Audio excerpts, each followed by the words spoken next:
Yes, good evening, ladies and gentlemen, boys and girls. I hope everybody's having an amazing week. We are almost there, people. Just one more day to push through, and then it is the weekend. And if you are in education or you work in education, I believe it's half term up and down the country as well. So just one more day, and we will be there. But more importantly, Jamie, the football's back. We can stop bashing on about these players that are out of contract in the summer and actually enjoy the football. So, how are you, mate? And are you excited to have Premier League football back this weekend?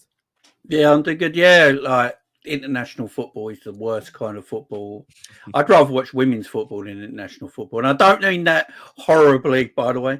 I just, it's just so boring, man. It's just even international tournaments not what they used to be anymore. So, club football's where it's at, and yeah, the greatest league in the world's back. Kick off again this weekend. Yeah, absolutely. And joining us to preview this game, we had to get a Chelsea fan on because, look, I back myself to talk about football. I've not got the best knowledge when it comes to our upcoming opposition because, as I say, all the time, I only just about have enough time to watch Liverpool games these days. So we've got BMB, sorry, not BMD, BMB Dan. Dan, do you just want to tell us what that stands for, mate? Because I was trying to have a crack at it, but I couldn't quite figure it out. It was an old gamer tag I used to have, and it just doesn't stand for anything. So I just kept it for my YouTube channel. Yeah, no meaning to it at all. Just call me Dan, mate. Honestly. Nice one. And you can find Dan's channel in the description. I did have a quick look at some of his content. Some really good stuff over there. I think how many subscribers are you now? Is it 3,000 you're chasing? Yeah, about 60 or 70 to be honest. It's something we're trying to do before Christmas over there. So appreciate the shout out. Yeah, definitely. Let's give him a helping hand, guys. If you're watching live or on a replay, head over to the link in the description and push him all the way. So there's some comments in here. Stevenson says, "So great to hear that." I assume that he's talking about the Premier League football returning. We are Liverpool, must win, 100% must win game. And Jamie, sorry, not Jamie. LFC fan says, "Gotta win this game. Let's go Reds, 100%." And Mumberry says, "We shall win since we shall be home, and home is always better." Yeah, most of the time. If Nottingham Forest aren't involved, then yeah, definitely home is always better. But Dan, we're just going to come straight to you, mate, because I think it's always good to start with the opposition. And JB, you can just chill for a minute and think of what to say after this. But Chelsea's start, mate. Let's discuss that briefly before we get into the game, because you won't mind me saying last season was a bit of a shambles for Chelsea, and obviously Chelsea fans must have not enjoyed that. But this season, you're currently sitting in fourth. Maresca's come in. It seems like things have improved. So just give us more of an insight on the manager, first of all, and what sort of things he's implemented to improve Chelsea. Yeah, definitely. Well, I completely agree with you. Last season definitely didn't really go to plan as a Chelsea fan. Maresca was obviously a bit of an unknown, I think, for most coming in at the beginning of this season. He's been a breath of fresh air, I have to admit. I think he's brutally honest. I think there were question marks at times about how he was going to do things, but maybe that was because for the last few managers, they just haven't been as openly honest as him. And it was almost refreshing to see that someone like that being back in the dugout and helping to make decisions as a manager and a coach as part of the team. And then obviously in terms of performances, we've been a lot better than where we were as well at this time last season. I think there were periods against City. I think about the game against Bournemouth, obviously losing to Servette, and they were negatives, I'd say, in a pretty positive campaign so far. And I think what it showed us is that Maresca's willing to learn from his mistakes, learn from things that just haven't worked, tactical ideas that haven't come to fruition, and he's adapted on them. So I have to say, I'm really, really pleased with how we started. I think we've both obviously struggled in recent weeks against a tough Nottingham Forest side. So maybe we have similarities there against coming up against a difficult side that are resolute and really, really tough to break down. But I think when we've been given the chance to counter-attack and be in transition, Chelsea have looked formidable. We've scored a lot of goals playing like that this season. Yeah, absolutely. And obviously we've got Cole Palmer as well to discuss, which I'm sure we'll get on to him, because I don't think anybody saw, when he signed for Chelsea last season. I don't think anybody saw that coming. I think everybody knew the name and thought, that's a decent young player. But it's the way that he's kicked on is just insane. I've not quite seen anything like it, to be honest. But we'll get on to him, I'm sure. Jamie, just as a Liverpool fan then, and we've had our history of Chelsea, of course, down the years. What are your thoughts on Chelsea at the minute, mate? Have you had time to watch them? And when you have, or if you have, what have your thoughts been on our upcoming opponents? Yeah, I've actually done a few Chelsea watch-alongs on my other channel. So, yeah, Chelsea, they're an enigma. Let's put it that way. You don't know what you're going to get. And at this moment, with Maresca in charge, I know there's a lot of people like Maresca from the Leicester Championship manager, but he's had previous good jobs before that and good experience. And people are questioning the business, but I think the managerial appointment they got in Maresca might be the one thing they've done right since everything's been taken over at Chelsea, in my opinion, because he looks like a manager who don't stand for no BS. He's not got it by look of it. What I'm looking from the outside doesn't look like he's got favourites or anything. He's trying to adapt an 11 that can go out and get 3 points every week. Yeah, and so far so good for Chelsea. I mean, I think their away form is actually pretty decent. I think it's better in their home form at the moment this season. So that might be a worry for us. Going forward, they score a lot of goals, I believe. I think he's getting the game out of Jackson as well. I know Nicholas Jackson was the butt of a lot of jokes last season, but I actually feel like the way Maresca's playing him this season, I think he's getting more out of him.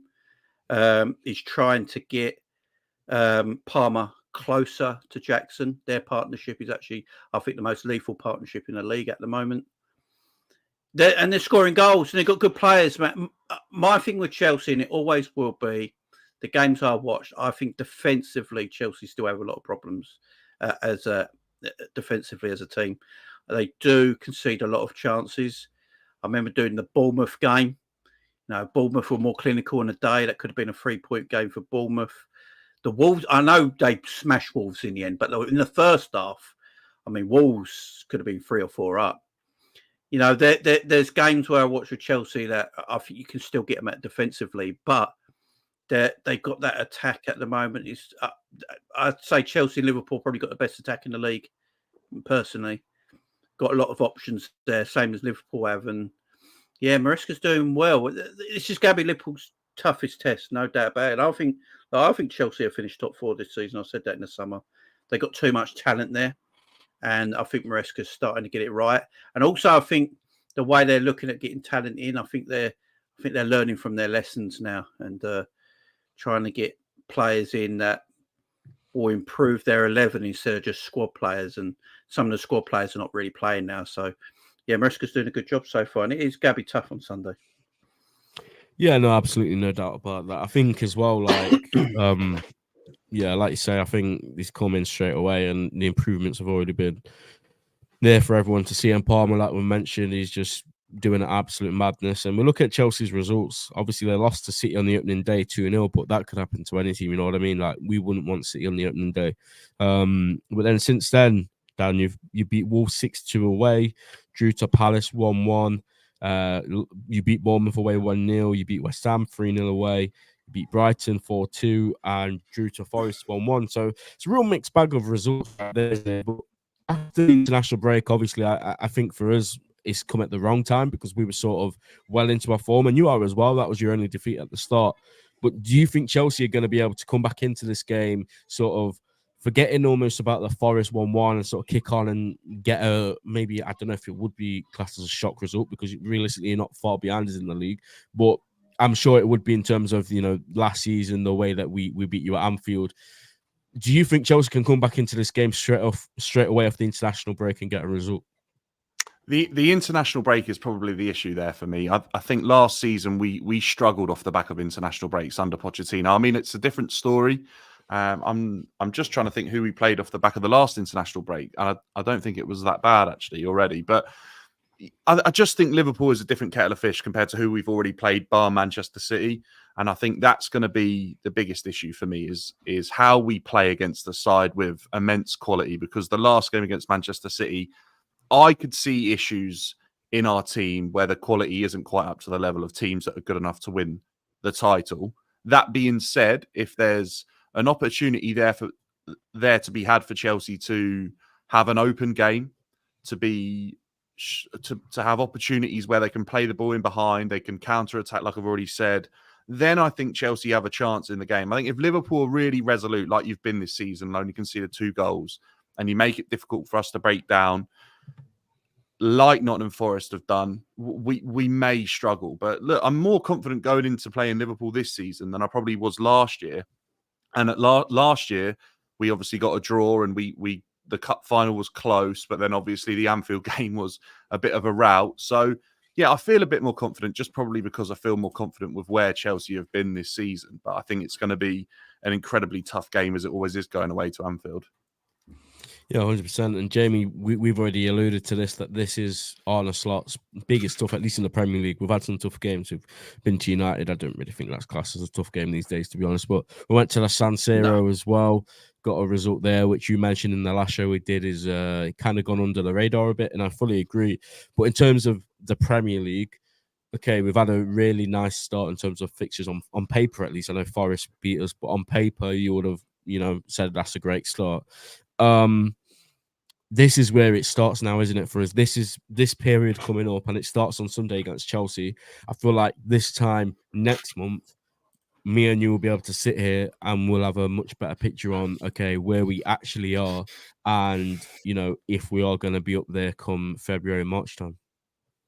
Yeah, look, to be fair, I think it's Liverpool and Chelsea in a way, because I've just been looking at Chelsea's fixtures. They're quite nasty coming up as well. They got some nasty games coming up as well, like Liverpool. I believe Arsenal got some nasty games. Like, I think Man City, they've got some very winnable games. To tie us three have all got difficult games. Wolves are a bit of a bogey team, though, aren't they, for City? I think they've got Wolves. Yeah, they are. Wolves are better than what people give them credit for. They're just not working at the moment. But if they can get it together, yeah, Wolves are decent, man. But for us, that this game is going to be difficult. Let's not put two bones about it. Man United's a mid-table team now. No matter what they try and sell you, they're a mid-table team.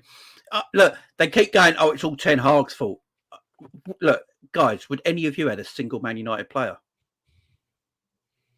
Like, would anyone have a single Man United player? No. Maybe, but it's a difficult conversation to have, isn't it? It should be easy if you're talking about Manchester United. 20 years ago, we're probably having all Man United players. You know what I mean? And now we're looking at they just run completely shit, man. It's their own fault. But yeah, this Chelsea game is serious, and we're going to know where Slot's at. I think Slot's done well. I think he's coming to the side well. He's continued to work off Klopp, and then just sprinkled a little bit of sugar on top of that, and played a little bit differently. Like, we play through the midfield now. Our midfielders get hold of the ball a lot more than it did previous under Klopp. We build up a little bit different, so it makes us a little bit more solid in the defence. But there's not much in it, and we got good players. I just want to see what Slot's like in this hard run, because if Liverpool can go, the thing is, Ben, I've looked at our fixtures in this hard run. Most of our difficult games, apart from Arsenal, are actually at home. Yeah, Arsenal ways really. Yeah, most of them are at home. So, yeah, I feel like Slot will feel like he can get through these fixtures, and I know the teams we've played have not been, top tier sides yet. But I watched Arsenal concede goals to Leicester and Southampton, and after was it the Leicester game when they need a 90th minute winner at home against Leicester? One of the favourites of relegation. Nottingham Forest are a hard team to play, as everyone seems to be noticing right now. Ipswich away in the first game of the season at a 12:30 kickoff. That's not an easy fixture. That's really not an easy fixture. And they come through that. So I don't think I think I've seen Man City lose to relegation for the teams before. So, yeah, this is a proper hard test, because I actually like Chelsea. I know that Sam, big up Sam, he's killing Chelsea at the moment, but I think Chelsea are the fourth best team in England right now. I think they're finishing the top four with Liverpool, Arsenal, and City comfortably. I think they're the four teams. I think Villa are poor. I think Villa will drop down a little bit, and I think eventually, I reckon by January, February, these four teams will pull away from everybody. So, yeah, I think this will be a proper hard test for Slot. But if he comes through it, I'll tell you what, if he comes through it, and Liverpool do well this season, I've got a lot of receipts. I ain't going to lie. So, yeah, no, I've got a whole book. I've got, I ain't bookmarks gonna you lie. can make folders. I've got one called Slot Slander. Nice bit of alliteration there. And I've got it ready just in case we need to delve into them. But yeah, we'll see, man. I agree. I think this is going to be the toughest game. I think it's going to be. It's interesting because you say like Chelsea's defense, they can be got at, and our defense on paper, when you look at the stats, we've conceded not many goals. But it's weird because when I watch us, I feel like we give the We could be got opposition at a as lot of well. chances. Yeah, but like when you look Yeah, at the yeah. stats, it's like we've not conceded many at all. Obviously, we don't have Allison, which I like Kelleher. I think he's a solid backup. But come on, he's not Allison. Nobody is.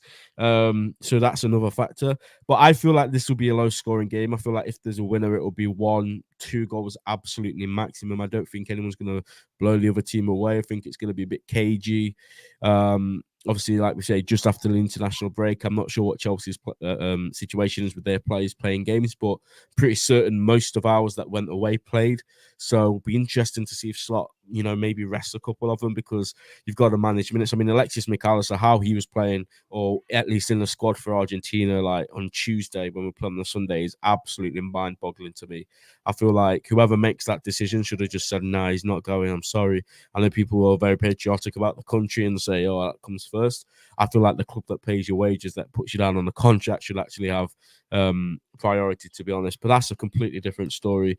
But yeah, it'll be interesting. I feel like this isn't the game either team would have wanted. On the back of that, just give us like Bournemouth at home or somebody like that, but we've got Chelsea, which is gonna be a very interesting one, and also it's the one that everyone's gonna be watching. These people that talk about Slot and Liverpool this season, they've not been watching us week in, week out. So this is the game that everyone is going to be watching. All eyes will be on this one come Sunday. Dan, before we get into we like to do a little lineup prediction as well at some stage. But before we get onto that, I just want your idea on how you think the game's going to pan out. What do you think Chelsea's game plan is going to be? And are there any areas that you see particular with our team that you think, okay, maybe we could get onto something there? Well, in terms of how I think the game's going to play out, I'm quite intrigued, actually. I'm finding it incredibly tough because when I look at both teams, I think their weaknesses have been shown, especially against Nottingham Forest. I know I've previously mentioned that, but I think if we look at a game this season where both teams have sort of struggled to get over the line, it is Nottingham Forest. And I think that showed that Chelsea and Liverpool this season, I think both managers have similar ideas. And I think we might clash a little bit in styles this season, more so than we have in previous years, because I believe both teams are willing to be patient on the ball. I think both teams are lethal in behind in terms of transition and counter-attacking football. And I believe that there's a risk to be taken on either side, and I'm just not sure whether I know which manager's gonna roll the dice in this fixture. Otherwise, I believe, like you said, it could be incredibly close, and it could be low scoring because it could be a cagey affair. And I'm not sure because I haven't seen enough of either manager. I mean, you guys have obviously seen 7 to 9 games probably of Arne Slot to see whether or not he's a bit of a risk taker.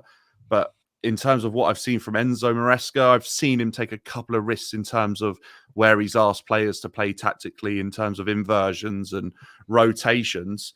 But other than that, not too much of a change in playing style. So I'm really intrigued. And I just wanted to say as well, I know you said that you wouldn't want to play a Bournemouth or something like that after the international break. Sometimes I find that they can be the more difficult ones because if they don't have too many players going away, they've had about a week and a half to have their whole squad working on tactics and how they're going to set up for that game. Yeah, Whereas true. both of us have had our squads basically ripped apart. International break's a massive momentum killer no matter how you look at it. So I do think that's something to be said about playing teams further down the league if they have less players going on international duty in that. I don't know the numbers to be specific, but I think it could be a really tough game to call and which way it could go. But what I do know is I think Chelsea's biggest chance to win this game of football is if it opens up. If the game turns into sort of a basketball match, I think that's where I believe Chelsea have a chance. Yeah, no, I think Jamie, on that sentiment, we can probably agree, right? Because when games get stretched and when we have chances and spaces to counter-attack, I feel like the other teams just sort of not handing us the game because we don't win every time, but that's basically what we're playing for. That's what we want. Say it's going to be just for hindsight, Luis Diaz, Diogo Jota, Mo Salah as a front three. Like they will want it to be like a basketball game. Yeah, what sorry. What Liverpool need to do is they need to keep the ball better in the final third. That's where I think Liverpool sometimes this season, you can see Slot does his nutting at the touchline when we're not keeping the ball properly, because Slot, he wants us to keep the ball. He wants possession to be kept higher up the pitch, and you keep working and working and working. You know, Slot don't mind if you win a boring 2-0. You take your chances, but you keep the ball. You keep the opposition away. He's fine with that. I feel sometimes with our attack, I don't know about you, Ben, as much as I love them all, they're very good at giving the ball away quite a lot sometimes, and then we get countered on. Mm-hmm. And if we do that to Chelsea with the players they have in their attack, and Cole Palmer picking up them little spaces in the pockets in between midfield and defence, then I think we have a massive issue. So I think for Liverpool, they keep the ball well, protect the ball properly at the top. I think Liverpool get the job done. I just feel like at this moment, the players we got is more cohesive right now, and as a team, and I just feel we need to keep the ball better. But yeah, you can't let it's Cole Palmer. I want to know. I'd love to know what Slot, because Slot's quite a tactician. Ain't he? We've already learned that he likes to go through things, and I wonder if he's got a plan for Cole Palmer. If he's I don't know, like Gravenberch or McCall, I don't know. Gravenberch maybe to sit on Palmer, follow him around a little bit, because, and also with Chelsea or Gravenberch, because I noticed, I don't know who we played. Was it the Wolves game when they had someone sit on Gravenberch, so we couldn't pass the ball out from the back, because we like to pass the ball out into Grav turns on it, gets the game moving, and they put someone there. So maybe, you know, a Lavia or someone starts at Chelsea, does that job. It's interesting, man. There's so many. Could be a chess game, this. It might not be the most exciting game people might think. This might actually be like a proper chess game, your move, my move sort of thing. Yeah, no, I agree. Sorry, there's just a comment. Someone wants to dance on the camera. You will not be coming on to dance on the camera. Sorry. Very strange thing to comment on a football stream. Anyway, let's talk about predictions. Let's actually get into this. I have got Dan, just 1 second. Let me share this. I think this will have all the players. Squad selector. There we go. Oh, it's full with adverts, man. Don't use Bet365. Don't gamble. Keep your money. It's not worth it. They want you to lose all your money. They are not sponsoring the stream. This is an advert that is just on the website, which we are using. So, yeah, fair enough, but don't be tempted by that advert. Dan, let's come to you first then, as you are the visitors. And so it's polite to go guess first. What formation, first of all, mate? It'll probably be I say 4-2-3-1, but it never is in possession, obviously, with how Enzo has us playing. It normally ends up being more of probably more like a 3-2-4-1 if you really wanted to sort of analyze it. But yeah, 4-2-3-1, because what you notice with the formation is normally one of the fullbacks will invert inside to play alongside what has been Moises Caicedo. So I can run you through what I think the team will probably be. Sure. Obviously, I'm not too sure on international minutes, so I have to sort of bear that in mind. But Sanchez will be the keeper, more than likely. He's not even on there. What the heck? Not a great start, Sanchez in it. Is this outdated or? I'm not sure. I don't think there's any suspensions or anything like that for him. Wait, let me try to find another one. Chelsea lineup builder. Here we go. Or you can just run it, and we'll. Yeah, well, I don't know if you just want to, like, most of the names might be on that if you want to use it, and then just put Jorgensen as the keeper. I mean, he's the backup. Yeah. Sanchez might have got injured without me knowing, but I haven't heard anything. The last I heard, Chelsea injury-wise, is we actually have no injuries for the first time in a long time after a huge sort of restructuring of the club's medical and doctor staff. We've actually managed to get down to 0 injuries. So, Jorgensen, obviously the backup keeper, but we're all well aware that Sanchez will more than likely be playing, but I don't think we need to dwell on that. What I'd say is Cucurella, who's obviously been quite good for us this season, is suspended. So I'd probably say that Vega is probably going to be starting on the left-hand side. Yeah, they don't have any of these players. All This right. is stupid. Well, I think okay. it's Well, outdated. Vega will probably be starting on the left, Portuguese international that we got in the summer. I don't know how much you guys have seen of him. He's definitely one of the more unknown quantities in Chelsea's side in the middle of the summer. But I only see then a I little would bit. say, I think I saw him come on again. Bournemouth, I think. Was it that game? I saw him come on. I think he's sort of, when he's appeared off the bench, he's sort of been used as a player to sort of solidified defensively in terms of the midfield or left back. He's quite versatile.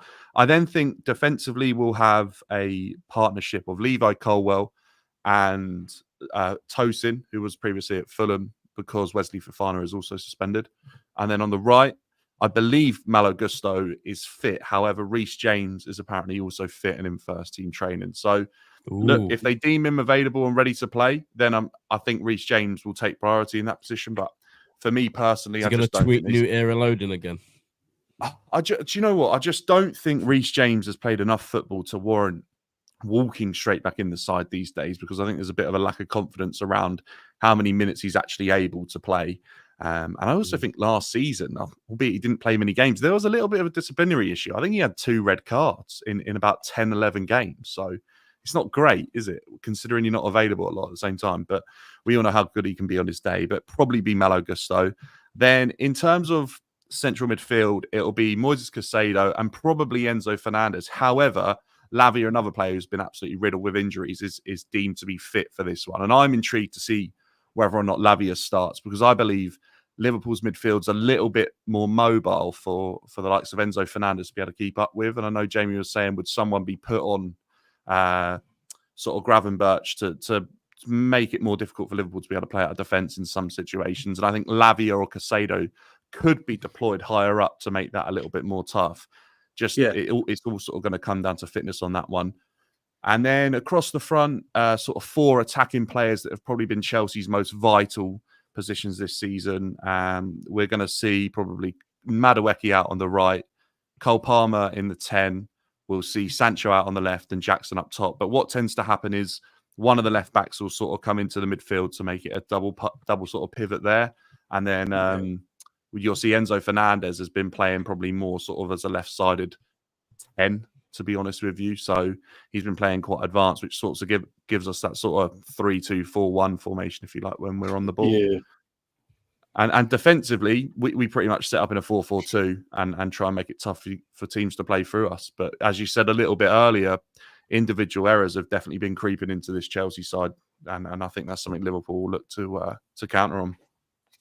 Yeah, Lavia is a big one, because I understood why Liverpool were going after him when we originally were going after him, because he's more of a ball-playing defensive midfielder, isn't he?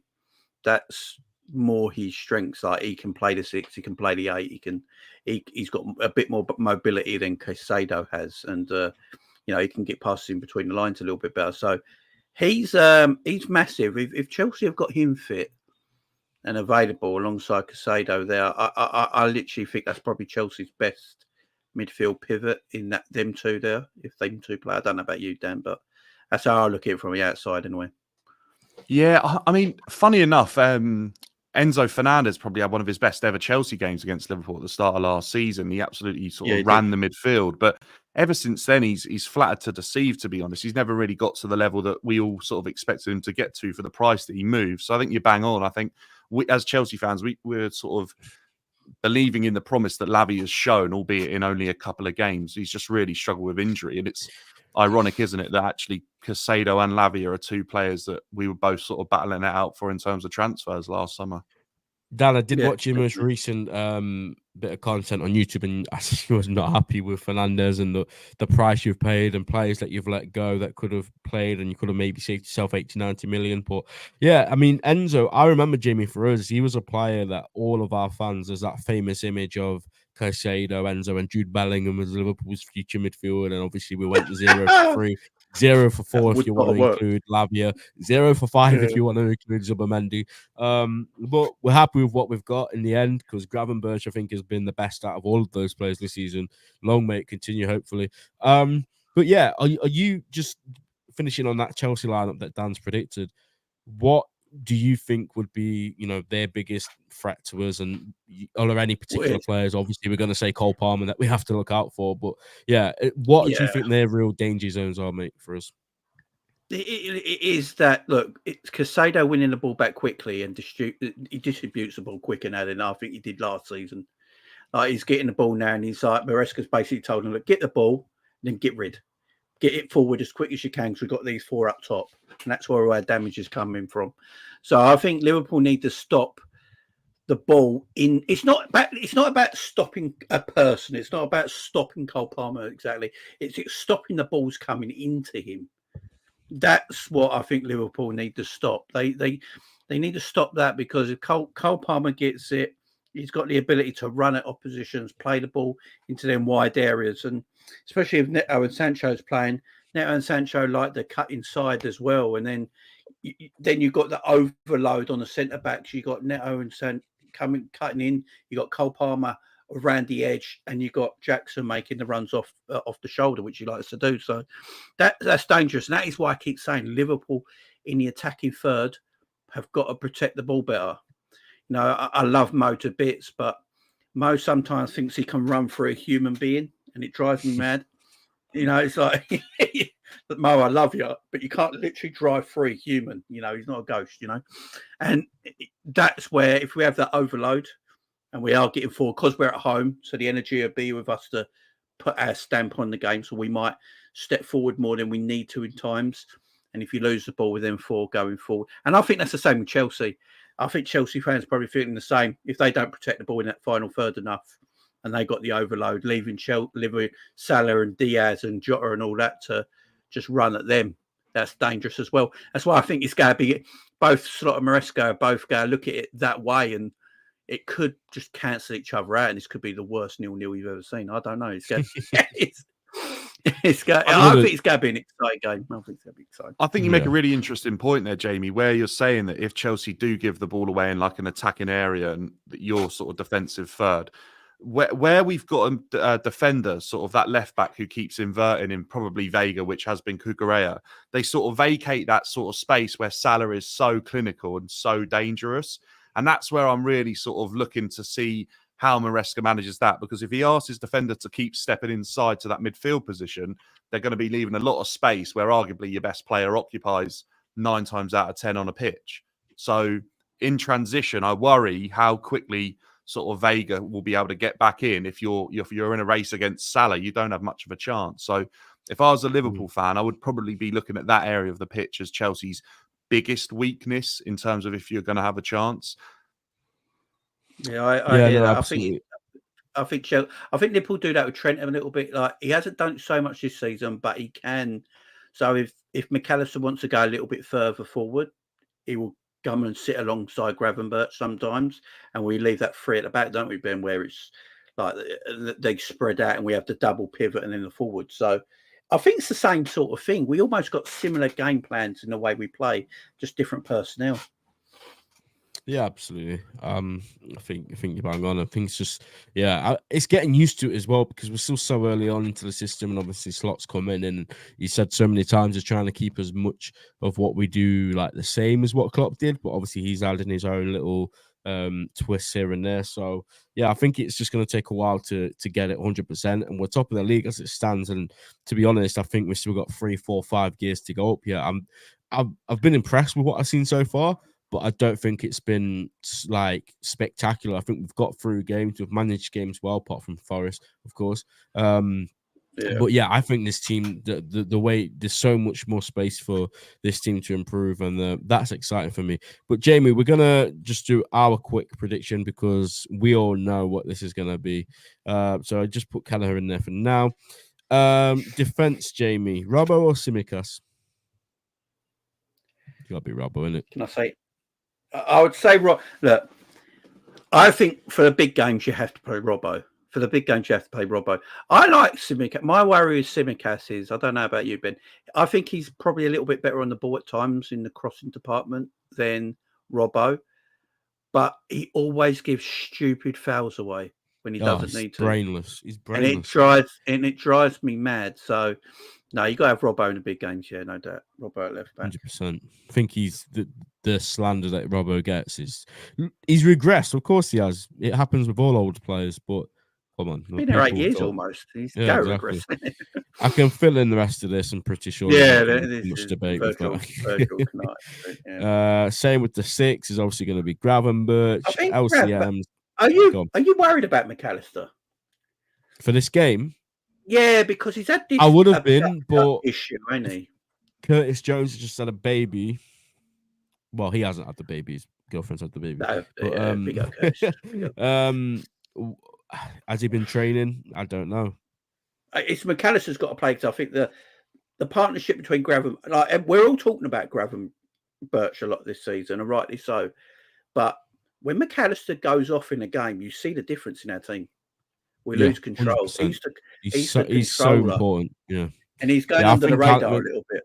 I think McAllister will. What's the game after this? Is it the Champions League, Leipzig? Champions League game, it's Leipzig. You want him playing there as well on the Wednesday? Oh gosh. Yeah. All right. Maybe this is our issue. Sorry, Dan, I'll have to say this. Well, just got to smash Chelsea and get a game done so that we can make it. Let's just go with that for now because that is our first choice midfield right now, and this is Chelsea at home. It's a boss line. Can't see him going Jones or Endo or anything like that. So this is where it's going to get interesting because I think this is the most blessed we have, like the most blessed we are. Sorry, all over the pitch, the front line. Everyone's got their own little combination. But Jamie, what do you think it's going to be, mate? I will play Jota in a 9. I know a lot of people talking about Darwin. I watched the commentator for Darwin in the Uruguay game. I believe said he looked shattered. He looked unfit. He's not even played. I don't know He's barely played. How can he be tired? I know. I don't know what's going on with Darwin right now. But not playing could lead to a lack of match fitness. It certainly could. I just don't think Slot likes Darwin personally. I think Jota does what Slot, because Jota drops deep, don't he? So he can become a second 10, and help out in that midfield. And then he's a better finisher than Darwin at the end of the day. So, yeah, I'd have Jota in that 9. Salah on the right just picks himself. That's if he's all right. Because there is rumours he's got an injury, but we'll keep it as rumours at the moment. Yeah, the reason Egypt let him go home is because he felt something on the back of his knee, and they didn't want him playing on an artificial pitch. And that's the reason he went home. So I seen that he didn't want to play on a fake pitch, which is so hopefully he's all right. Hopefully he's all right. Considering we've not heard anything, it's probably just rumours. On the left, now this is where I'm struggling. I'm playing Cody Gakpo. I think Cody. I think his crossing ability is really underrated. Diaz's running ability is better than Cody's and taking players on. I think Cody's crossing game is so underrated, and his long shots, he hits a ball very cleanly. He's got an eye for goal as well, and I think Diaz. I know he scored for Colombia.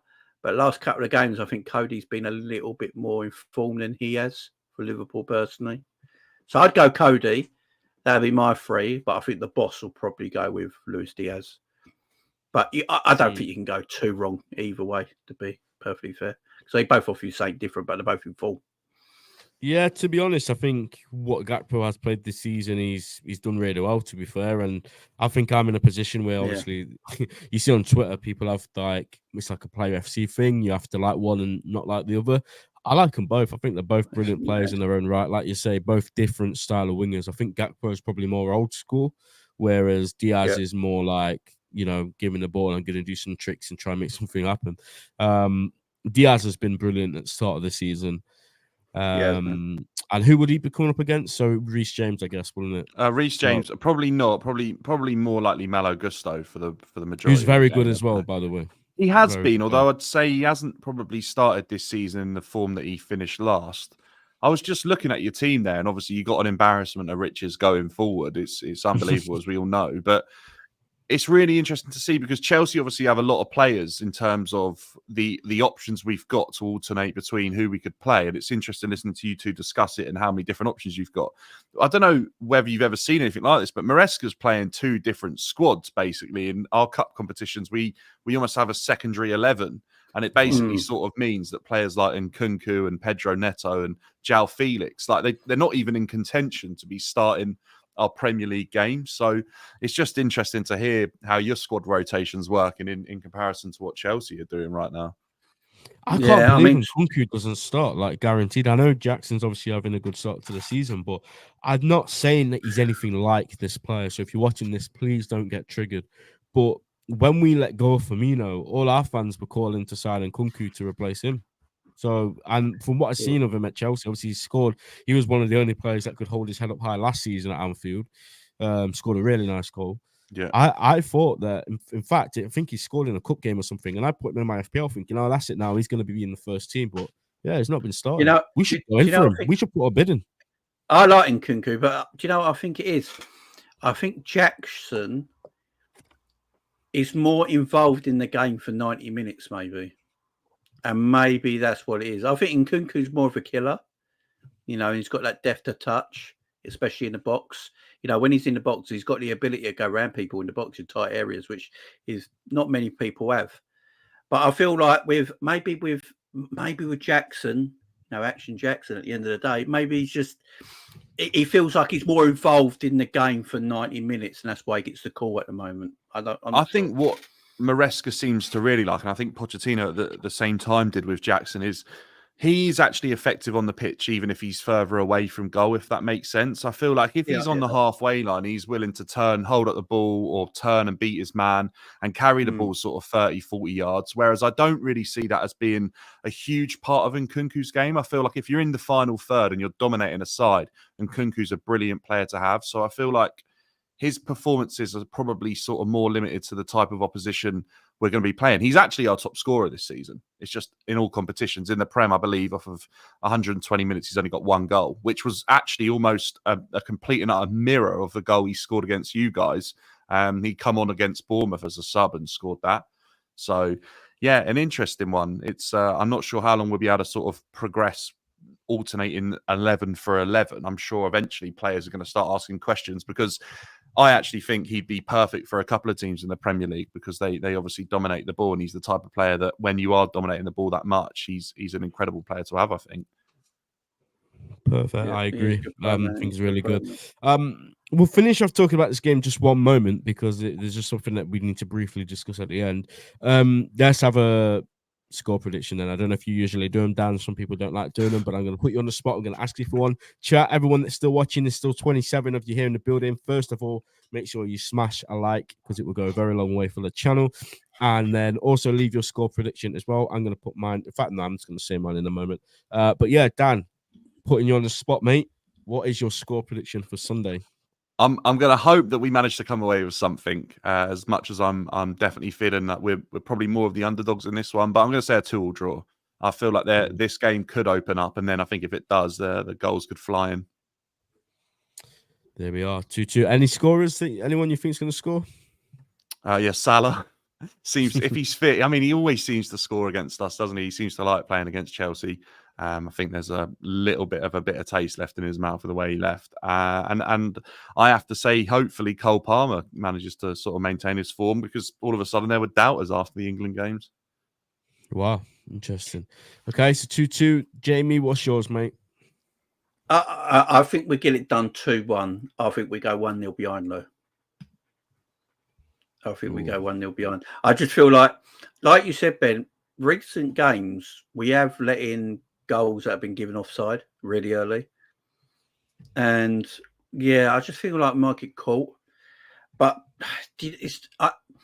keeping, I know if not in the Forest kept us out, but we did have a couple of chances in that game. We were more clinical. We should have won that match. I just think it's very hard to stop Liverpool scoring. It's very hard to stop Chelsea scoring as well, to be fair. So yeah, I think it'd be 2-1. I'll just give us a little bit of advantage because of the home crowd. Yeah. I'd rather play Chelsea than Arsenal playing Bournemouth after international break. So I will say that. And that's not a disgrace to Chelsea. It just means the players have got to get their heads glued on straight away. From the opening whistle, you've got to have your brain in gear straight away. Yeah. Where if you're playing the lower team, sometimes you just turn up, and if your brain's not in gear, you can get beat, can't you? Yeah, I was going to say same as you, Jamie, 2-1. Oh, actually, any scorers, sorry. Did you say any scorers? Gravenberch, 45-yarder, just for a laugh, yeah. Who else? And Mo, because it's Chelsea, and Mo's just got this, like, I think he has a Chelsea board at home that he just makes sure he marks off every time he plays them. You know? Yeah, I mean, that one, was it 18-19? The one from outside the box was absolutely outrageous. Yeah. I would say 2-1 as well. I think it's going to be a very interesting 2-1. I don't think it's going to be a great game. Could be, and I could be completely wrong. Could be end-to-end exciting, but I just think it's Chelsea, it's Liverpool, usually quite cagey. I think Trent scores. I think he scores a free kick again. We saw him scoring the other night for England. I just think all the talk and all the nonsense that's going around about him right now, even though the man, and we are going to get onto a bit more about Trent in just one moment and for literally 5 minutes because time is rapidly gone. I just feel like even though he said himself this isn't going to be played out in public, the Spaniards are trying to make it be played out in public, and I think he's going to score a free kick and he's going to do something like what he did for England the other day when he scored. The other goal for us, I think, is going to be... I actually don't think it's going to be Mo, because I think Mo is going to want to score so bad. And usually when Mo has those games where he's desperate to score, it never goes that way. Like, he tries too much, he tries too hard. I could be wrong, but I feel like it's going to be one of the other boys. So I think Diaz is going to start on the left. I know you said Gakpo, Jamie, but I think it will be Lucho. And I think Lucho scores. And then for them, it's obviously going to be Cole Palmer if they score, isn't it? I mean, why wouldn't it be? But yeah, there are predictions 2-0, 2-1, 2-1. Let us know if you're watching this on the replay, because the 23 people in here, their keyboards must be broken or something. I don't know, because no one's letting us know what they think. But if you're watching on the replay, let us know in the comments and we will like and reply to them. Just going to finish this off. Dan, you can have the input in this as well if you want, but this is just some Liverpool news to just finish off the stream. Dave O'Cop, who... Look, I'm not saying he's an amazing source, but in the summer he was getting a lot of stuff right, like, to be fair to him. So maybe he could be right, and hopefully he's right on this case. But despite all of the stuff about Trent in the last few days, he said there are ongoing talks about a new contract with both sides, confident on an agreement will be struck. Alexander-Arnold will not put pressure on Liverpool in relation to the proposed deal. Now, obviously, this is from David Kopp. It's not from a top source. But Jamie, with all the Trent stuff that's been going on, from the Spanish side of things, none of them ultra reliable, by the way. I think a couple of them are from Marca, who, let's be quite honest, they just waffle. Whenever they want to sign a player, this is what they do. And I actually saw someone say, like, whenever they lose a game or whenever something goes bad for them, they literally just respond with transfer news. And it's so true. There's been all sorts of stuff, negative stuff. I don't want to delve too much into it, but there was that stuff about Mbappe as well come out in the press. And then, like, a day later, apparently Trent is, Liverpool have realized that Trent is sort of not going to sign anymore. So, yeah, where are you at with that? And, what are your thoughts on David Kopp's latest tweet, mate? Latest update? Yeah. I've always said Trent will sign. There's also other news as well. I think Miguel Delaney's put out today, said that Madrid apparently have a strong interest in Trent, but there's never been any firm movement towards Trent. So all this stuff we've been reading about Madrid, there's apparently been no movement. The club said, he also said the club have seemingly been weighing up the cost of Trent's huge wage demands over whether they might actually want a more defensive right back for the balance of the team. The thing, I know a lot of people think Madrid's Madrid, but there's a reason Real Madrid want the Super League. It's because they can't compete with English teams. And they have just spent their mortgage, their inheritance, and their will all on Mbappe. And at this moment in time, it's not actually working. There's no balance to Madrid's team right now with Mbappe in there. And he's costing so much that it might be difficult for them to sign Trent on a free, because you got to remember, if he goes on a free, he's going to be asking more money at Real Madrid than he would have signed on for Liverpool. Mm-hmm. You know, it'd be massive wages. You're looking probably the 450, 500 grand a week mark. And I just don't think Madrid are going to go down that route. So, yeah, also the other thing I just read Miguel Delaney has said as well is that Trent's priority is Liverpool. They're just far off on wage demands at the moment, on salary. So I've always said it. I believe Reece James is on 250 grand a week. I think it's the highest paid right back in the league. And I think Trent will probably want to be more than Reece James. So it depends where they want to fall. 350 is what Salah's on. I just don't see Liverpool giving Trent Alexander-Arnold 350 grand a week. So they're going to have to come to some kind of thing. But I think we fall between 270 and 300. And that would be Trent signed up. It's just going to be a playing game. You know, people are moaning on Twitter already, just give Trent what he wants, because that's how the way football works, ain't it? You know, that's the way football works. You know, yeah, you're meant to go in with a low offer to see how everything is, and you build up and you build up and you build up. It's like when you buy a player, you just go and buy the player. Go, here you go, it's 60 million. Don't worry about negotiating. We just get out of it. You know, it's just mental. Fans, I tell you, driving me mad. Yeah, and Dan, just coming to you, mate, as a Chelsea fan looking from the outside in, what's your thoughts on the whole situation? I mean, you know, there's obviously the whole debate over who's the best. For us, I think we are pretty clear right now as Liverpool fans. Trent is number one, mainly because Reece James hasn't really played. But then again, I think we would back Trent to be the best. Obviously, you'd probably back James, as most Chelsea fans do. But yeah, from an outside perspective, mate, what's your thoughts on the whole situation? And do you think he's just going to go to Madrid, or do you see him signing? Yeah, it's an incredibly tough one to call, because Madrid do seem to have this sort of pull where they feel like they can attract anyone and sort of pressure these players into running down their contract, and then offer them basically the transfer fee in a payment to make sure that they're secured and they pop over to Madrid. Obviously, there's links with Trent being friendly with Bellingham and things like that, and I'm not sure how much weight that has. I think it's incredibly difficult to turn down Real Madrid, but at the same time, when you do feel that sort of connection to your home club and they're offering you a contract that's very respectable and it's going to be good enough, then I feel like that's incredibly difficult sometimes to leave. I mean, we saw it similar a few years back now. I was a lot younger, but Gerrard obviously potentially moving to Chelsea, and we were looking to sign all these massive names, and Gerrard was on the cusp of moving because it was probably a lucrative offer and it meant more and more trophies. And then obviously decided that actually after thinking things through, he would stay at his club, and that he obviously offered him a contract that he felt made him feel valuable. And I think that's what Liverpool have to do here. Liverpool if they're going to offer Trent a contract, they have to make sure that this contract represents the level of quality that he is, and that is arguably one of the best players in the Premier League, not just the best right back. He is that good, I believe. And I mean, the discussion is obviously there between him and Reece when they're both available and fit. But if you're not fit, you can't be in that discussion. So for me, Trent is miles clear, and I think he's miles clear of the majority of players in the Premier League. He's shown he can play in a number of positions and do it incredibly well. I think I just can't. For me, I don't understand from the outside looking in how. I mean, Chelsea did this a couple of seasons ago, how Liverpool have actually managed to allow so many players to enter the last sort of year/2 years. I was having a look the other day. I mean, it's like all of your back line within the next 2 years. It's just absolutely ridiculous to me. I think you probably were gambling that their age would mean that the decline had started for some of them, and it hasn't. With Trent, though, being his age, it was obvious he's got years ahead of him. I would have had that deal wrapped up before the Madrid conversation even starts, when a contract looks like it's going to end. Because if the contract isn't coming to an end, they're never going to pay the transfer fee. Because Jamie's hit the nail on the head. They don't have the money available that they once did in terms of being able to buy players out with stupendous transfer fees.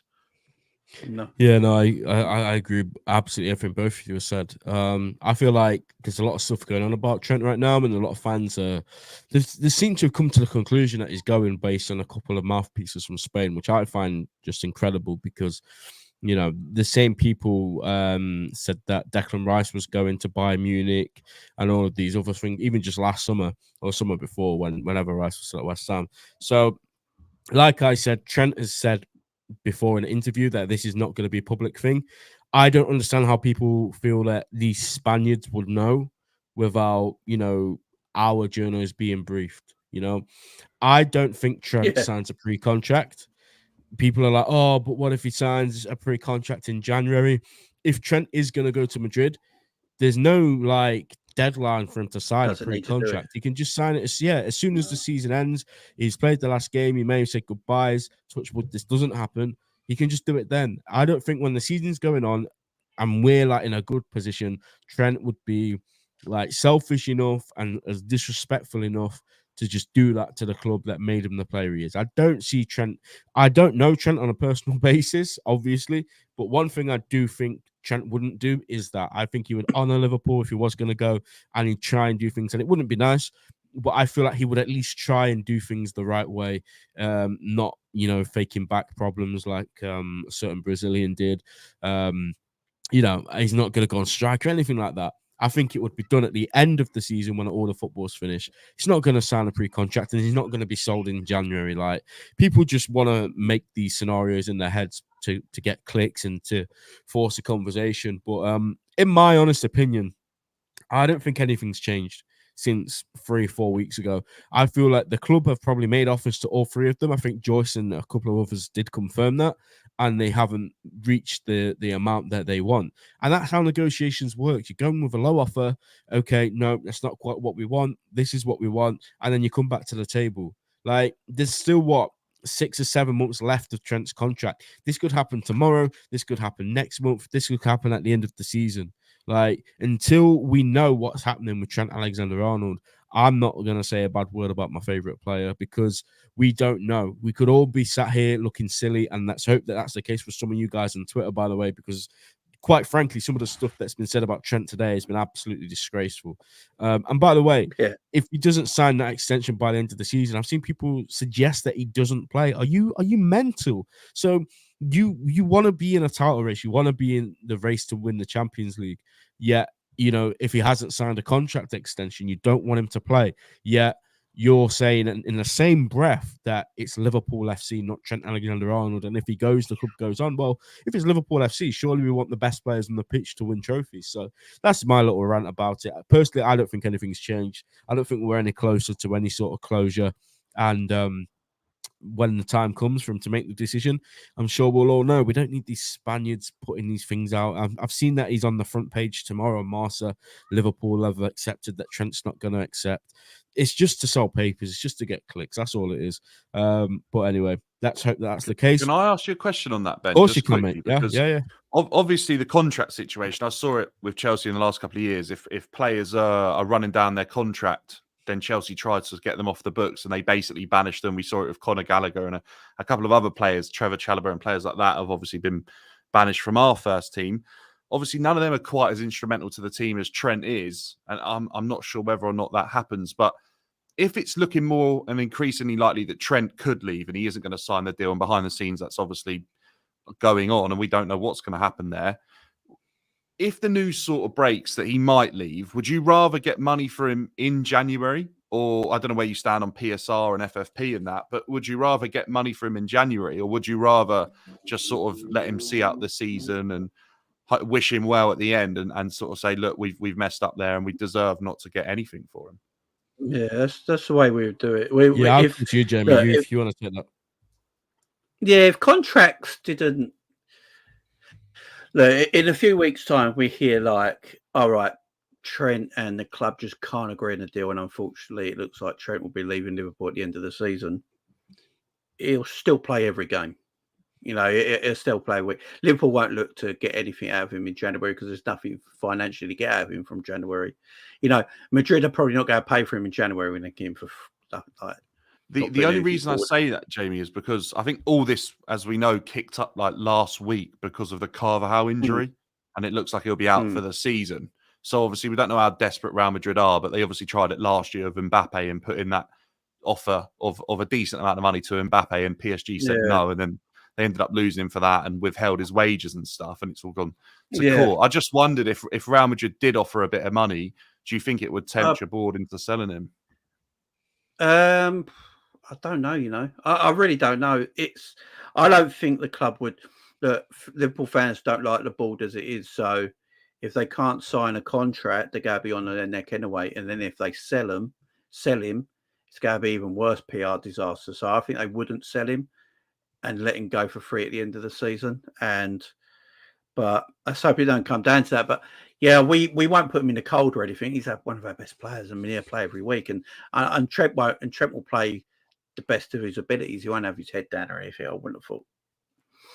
No, I agree. I don't think we'll look to sell him, and I don't think it changes anything in terms of the plan. And Bradley's not just going to start the games with transfer just because he's leaving or might be leaving. But anyway, I still have hope and optimism that he signs and everything will be all good. But guys, we've got him for an hour. Absolutely smashed loads of content and convo into an hour. So massive appreciation if you made it to this point. Please make sure you drop a like, follow, or subscribe to Jamie and Dan. Both links in the description for both channels. And yeah, I will see you on Sunday straight after the game. I might actually post the StreamYard link in the description for that one and see if there is anyone out there that wants to just come on and give their thoughts on the game. So straight after the game on Sunday, I will be live to give an instant match reaction. But until then, take care. Have a great weekend. And let's hope that we can all be happy come Sunday night. Take care, guys.